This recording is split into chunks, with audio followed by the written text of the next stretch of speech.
Infringement excluded acts. Government use. Under section 47(1) and section 47(2), the government may employ a patent for its own use. Import or made by the government for its own, when it's imported or made by the government for its own use, will not amount to infringement. Experiment and research is again an excluded category. Section 47(3) tells us that any person may make or use a patent for experiment or research. Now, experiment or research should be in the course of imparting instruction to pupils, to students. So what is done in the course of teaching, imparting instruction to pupil is exempted.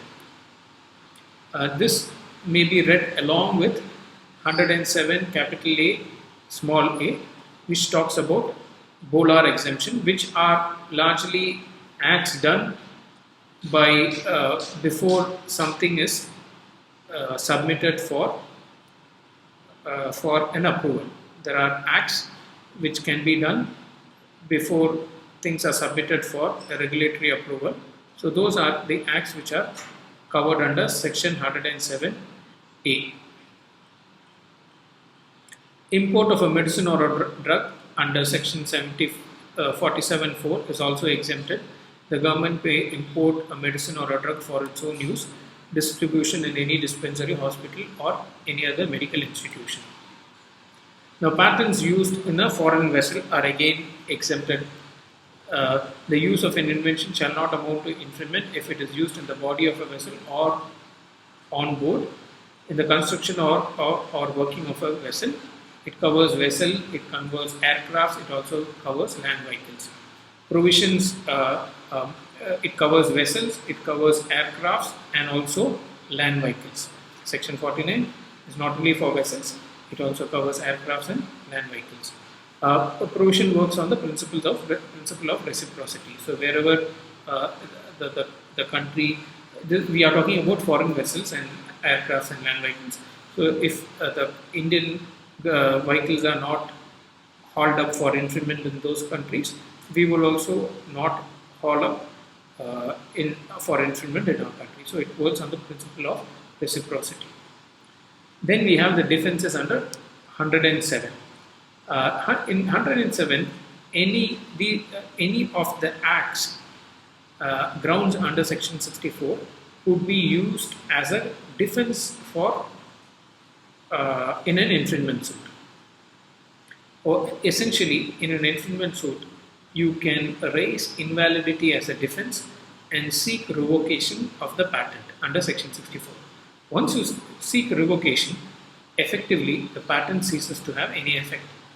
So the infringement suit can come to an end when the patent is revoked. So that's the reason why revocation is used as a defense.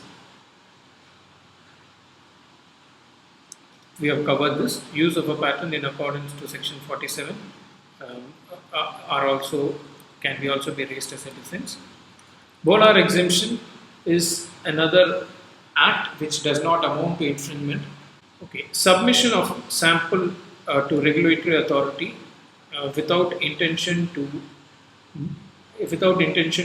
market until the patent expires is something which is covered under the exemption, and all pharma research is covered under section 107AA to the extent such research is towards submission of samples to get regulatory approvals.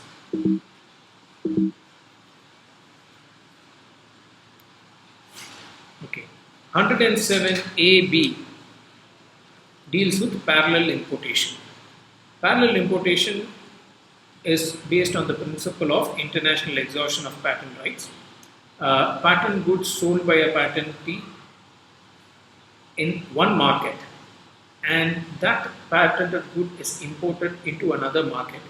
The patentee will not have the right to stop the importation or to even claim compensation for that. This is on the principle that if the patentee has exhausted his rights in one market, he cannot later on stop people from using them in another market. So this is what we call parallel importation. So if a patented article is sold in China, and the same article is also has a patent in India.